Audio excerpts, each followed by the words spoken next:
3월 5일 멤버십 라이브 파트 2 이어가도록 하겠습니다. 알트 시즌 인덱스 오늘자 24를 가리키고 있습니다. 그래서 지금은 무슨 시즌이다? 비트코인 시즌이다. 알트 시즌은 아직 멀었다. 이렇게 또 우리가 바라볼 수 있는 상황입니다.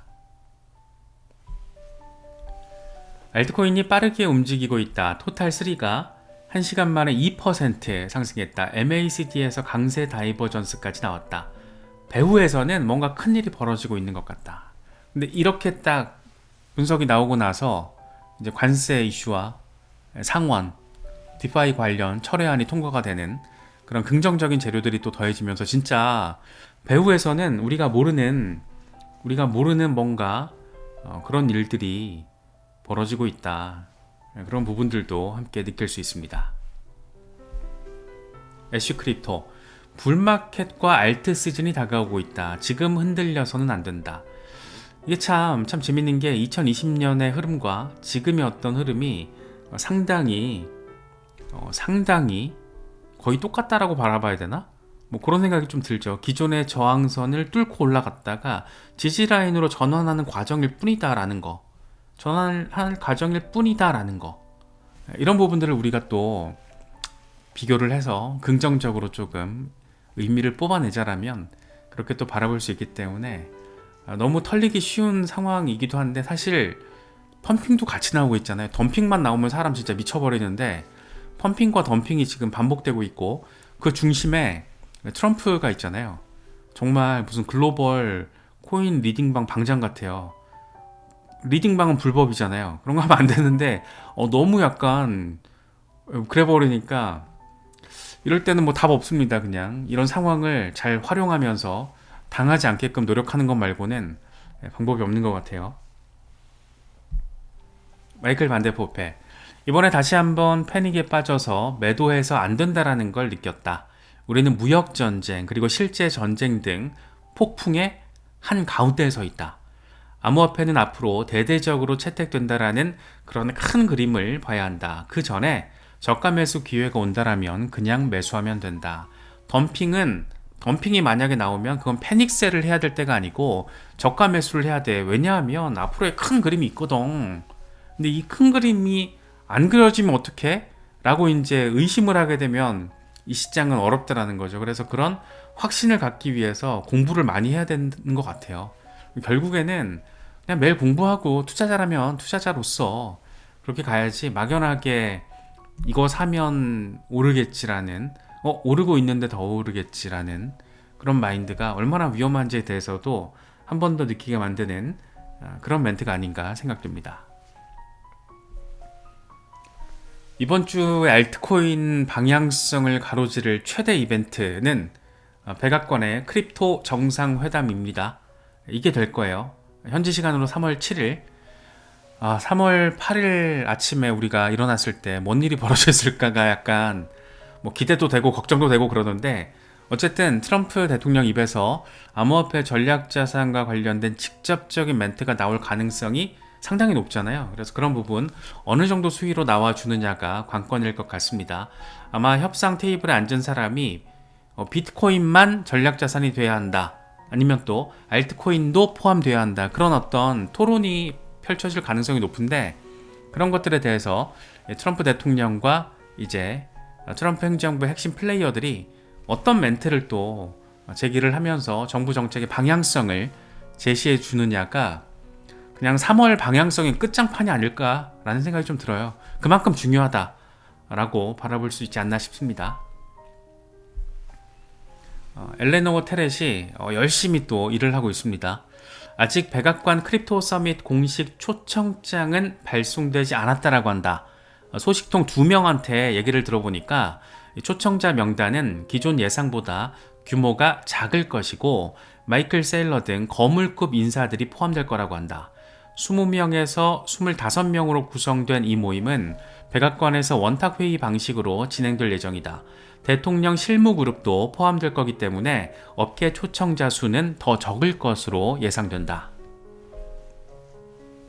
정부 쪽에서는 재무장관, 상무장관, SEC 위원장, CFTC 위원장 등이 포함될 것이고, 원탁회의에 초대받지 못한 사람들은 백악관 건너편에서 마련된 이 초대 전용 리셉션에 참석 가능하다라고 한다. 계획이 100% 확정된 건 아니지만 지금까지 내가 확인한 건 이 정도다. 아직 초청자 명단이 발송은 안 됐는데, 일단 우리가 딱 짱구 굴려봤을 때 대충 지금 각이 나오는 게 마이클 셀러, 그리고 코인베이스의 브라이언 암스트롱, 리플의 브래드 갈링하우스, 그리고 에이다 카르다노의 찰스 호스킨슨, 요 정도는 기본빵으로 들어가지 않을까. 요 정도는 기본빵으로 들어가지 않을까 싶고, 생각보다 정부 쪽 인사들이 한 10명 안팎으로 될 것 같잖아요. 그러면 업계 인사들은 한 10명에서 15명 정도가 될 거란 말이에요.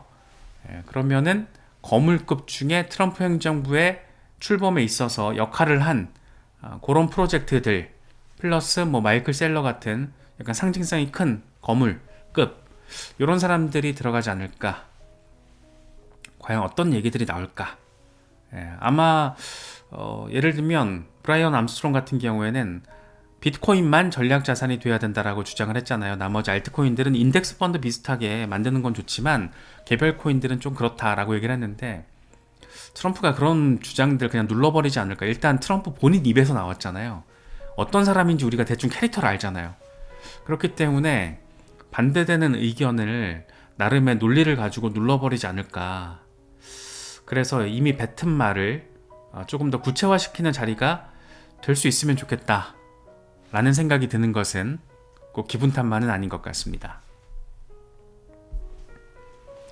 그레이스케일의 잭 팬들은 이런 얘기를 합니다. 트럼프의 전략자산 발표는 투자 다각화를 반영하는 것이다. 트럼프 대통령이 XRP, 솔라나, 에이다를 전략준비 자산으로 채택한 것은 투자자들이 보유 자산을 다양화하려는 추세가 증가하고 있는 상황을 반영한 것이다. 투자자들은 비트코인에 대한 긍정적인 전망과 별개로 주식, 채권, 원자재 등 다양한 자산군에 분산 투자하는 것처럼 암호화폐 역시 다각화하는 경향이 강해지고 있다. 뭐 이 얘기예요, 사실. 그러니까 어제 우리가 얘기했던 것과 조금 다른 표현인 건데, 결국에는 미국의 암호화폐 투자 시장의 돈이 미국 중심으로 돌게 만들겠다라는 거거든요. 그걸 다른 말로 하면 이제 투자 다각화고, 가장 상징성이 큰 알트들, 이더리움, XRP, 솔라나, 에이다 이런 것들 위주로 지금 사실상 진짜 펌핑을 시켜버린 거죠. 물론 지금 트럼프 대통령이 직접 이런 멘트를 하다 보니까 이제 비판도 나오고 있죠. 이거 사실상 트럼프 행정부 관련자, 이 내부자들 돈 벌게 해주는 거 아니냐 이런 비판도 나오고 있는데, 근데 사실 트럼프 행정부 관계자들만 돈 벌게 해주는 거 아니잖아요. 우리 같은 투자자들도 적극적으로 활용할 수 있는 상황이고, 그래서 조금 진짜 어려운 상황은 맞는 것 같아요. 이게 없던 일들이 지금 펼쳐지는데 너무 전폭적으로 또 펼쳐지니까 마음 한편으로는 좋은데 약간 너무 펌프 덤프가 반복이 너무 빠르게 되니까 약간 좀 약간 정신이 없죠. 정신이 없는 측면도 있는데, 이럴 때일수록 정신 바짝 잡고 잘 활용을 해야 됩니다. 그래서 어느 정도 펌핑이 나오면 어느 정도 익절도 하고 뭐 그냥 딱 개미답게 겸허하게 행동하는 게 맞지 않나, 좀 그런 생각이 좀 많이 들더라고요, 요 며칠. 이더리움, 와 깜짝 놀랐습니다. 이더리움 2,000달러가 깨지는 와 나 진짜 깜짝 놀랐네. 일단 2,000달러는 무조건 지켜줘야 되기 때문에 어제 진짜 깜짝 놀랄 뻔했는데, 어쨌든 비트코인이 반등하면서 이더리움도 다시 2,200달러 위로 올라서는 그런 모습이 나오고 있습니다. 네, 크립토 엘리트라는 분석가는 이더리움 강세 다이버전스가 나왔고 곧 움직일 것으로 보인다. 이건 페이크아웃, 곰 세력이 파놓은 함정일까? 아니면 이제 본격적인 반등일까? 네, 본격적인 반등으로 믿고 싶습니다. 믿습니다 하고 싶은 거죠. 크립토 타이탄, 이더리움 바닥 확인하고 있다. 나온 것 같다. 2024년 저점은 이더리움에 있어서 가장 중요한 반전 포인트가 될 것으로 예상되는 지점이다. 물론 2,000달러는 무조건 지켜줘야 한다. 그래야지 이더리움이 다시 한번 갈 길 갈 수 있다라는 점 우리가 느낄 수가 있습니다. 크립토 사인타스, 2021년부터 해마다 지지선으로 작용했던 구간이 이번에도 지지선 역할을 할 것으로 보인다. 곧 상승을 시작할 거. 진짜 이렇게 보니까 또 그럴싸하죠. 항상 지켜왔던 지지라인 부근이라는 거. 근데 이번에 말려 올라갔잖아요. 그래서 결국에는 잘 갈 거다라는 얘기를 하고 있는 건데 과연 이번 사이클 어떻게 될까 궁금합니다. XRP 대표 빠돌이 스태프. XRP 베어트랩에서 살아남았다라면 진심으로 축하한다. 이제는 부자가 될 시간이다라고 이야기를 하고 있습니다. 포물선형 랠리를 잘 진행하기 위한 지지라인 테스트를 한 것일 뿐이야. 살아남았다라면 이제 준비해 잘 갈 거야. 이런 얘기 지금 하고 있죠. 단기적으로 6.5달러, 장기적으로 18달러. 엄청 전폭적인 숫자를 얘기하고 있습니다. 다크 디펜더, XRP가 2.22달러에 있을 때 우리는 3달러를 향할 것이라고 했고 정확히 이 부근까지 급등했다. 이 트럼프 XRP 행정명령 나왔을 때. 그런데 2.7달러까지 빠졌을 때 예상했던 것처럼 다시 2.33달러로 움직였다. 이제 어제 말하는 거죠. 관세 리스크가 다시 가격 눌렀을 때. 그리고 나서 이제 다시 한번 2.44달러 뚫어내면 3.39달러 갈 거고, 그리고 나서 다시 한번 2.44달러 리테스트 할 것이다. 엄청난 오름과 내림의 반복이 이어지면서 이 고점을 계속해서, 저점과 고점을 계속해서 높여간다는 거죠. 그래서 정신 번쩍 잘 차릴 필요가 있고, 어느 정도 펌핑이 나오면 중간중간 익절하는 자세에 대해서도 한 번씩 더 생각을 해보셔도 좋을 것 같습니다. 특히 비교적 최근에 이제 매수가 이루어진 종목이라면.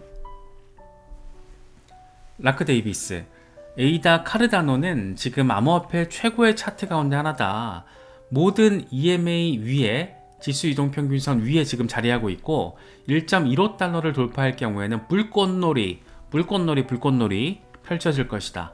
물론 여전히 거시적인 공포가 너무 크긴 하다. 차트 되게 예쁜데 이 거시적인 공포, 관세 전쟁, 지금 뭐 진짜 전쟁, 우크라이나 등등 여러 가지 또 악재가 있어서 뭐 여러 기준점들로 봐도 뭐 50일 지수 이동 평균으로 보나 20일 지수 이동 평균으로 보나 200일 지수 이동 평균으로 보나 모든 지수 이동 평균 위에 지금 가격이 형성돼 있기 때문에 아싸 따봉 이제 불꽃놀이 할 거야. 저항선만 돌파하면 돼. 이건데 거시 리스크가 크다라는 것도 함께 이야기를 하고 있습니다. 핀텐, 지난 사이클에서 비트코인은 7번의 혹독한 조정을 거쳤다. 마이너스 17, 32, 26, 28, 51, 25 51% 빠졌을 때가 대박이었죠.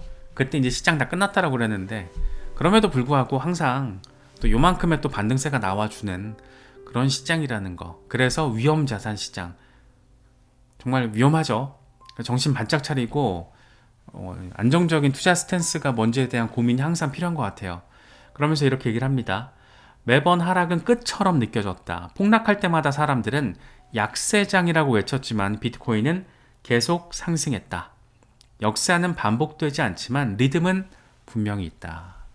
그쵸?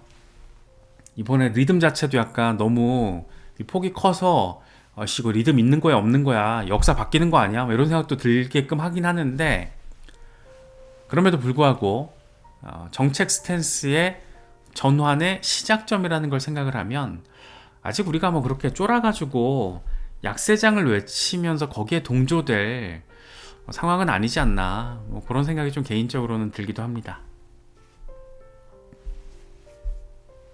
크립토 마이클, 최근 상황을 놓고 이런 얘기를 해요. 1단계 암호화폐 전략준비금 발표를 통해서 공매도를 압박하고 사람들의 포모 매수를 유도했다. 2단계 가격을 다시 하락시켜서 포모 매수를 청산시켰다. 3단계 3월 7일 백악관 암호화폐 서밋을 위해서 다시 고점까지 끌어올린다. 지금 1단계는 트럼프의 전략자산 멘트를 통해서 펼쳐졌고 2단계는 캐나다와 멕시코, 중국에 대한 관세 전쟁을 통해서 어제 현실이 됐고 3단계 남았다라는 얘기를 하고 있는 건데 제발 좀 이런 식으로 좀 갔으면 좋겠습니다. 2023년의 그림과 2025년의 그림을 비교해도 되게 재밌어요. 비슷하죠? 이렇게 폭등했다가 폭락했다가 저점 테스트 한 번 더 했다가 반등했다가 급락했다가 급등했다가 급락했다가 폭등해버린 이런 상황. 그래서 지금도 이번에 7만 달러 리테스트가 다시 한번 가능하다라는 거, 나와도 이상하지 않다라는 거. 물론 이제 마음이 힘들 수가 있는데 모르겠습니다. 이게 이런 식으로 반복이 될지 어떻게 될지 모르지만 우리는 적절하게 긍정적인 재료도 많고 위험 재료도 많은 상황에서는 긍정적인 재료가 현실화돼서 펌핑 양상으로 나왔을 때는 대응을 잘해야 된다. 예, 뭐 그런 생각을 한 번 더 갖게 되는 것 같습니다. 네, 여러 가지 소식들 잘 참고하실 수 있으면 좋겠습니다.